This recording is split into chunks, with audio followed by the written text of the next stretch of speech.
దుర్మార్గుడే దేవుడైపోయాడు. రబ్బరి చుట్టూతో తిరిగే నా కొడుకులు 1000 కోట్ల రూపాయల సంపద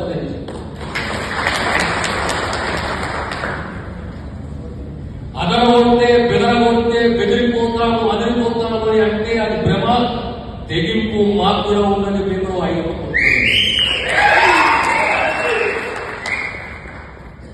ఓగా తలదిక్క నా కొడుకు, డబ్బు లెక్క పెట్టిన నా కొడుకు, సిద్ధాంతాన్ని నా కొడుకు, తెగింపుడు నా కొడుకు దిగరబడితే 1000 కోట్ల రూపాయల చేతకి వెళ్ళిపోతే ఇది చాలా గడ్డ ఉంటుంది అనేది మాట్లాడేటప్పుడు ఆలోచన చేసుకోవాలి. ఏమవుతుంది మనకు? తెగింపుంటే పోత ప్రాణం పోతుంది. కానీ 1000 కోట్ల రూపాయల ఆస్తులు పోతే దాని గురించి ఒకసారి ఆలోచన చేసుకోవాలి.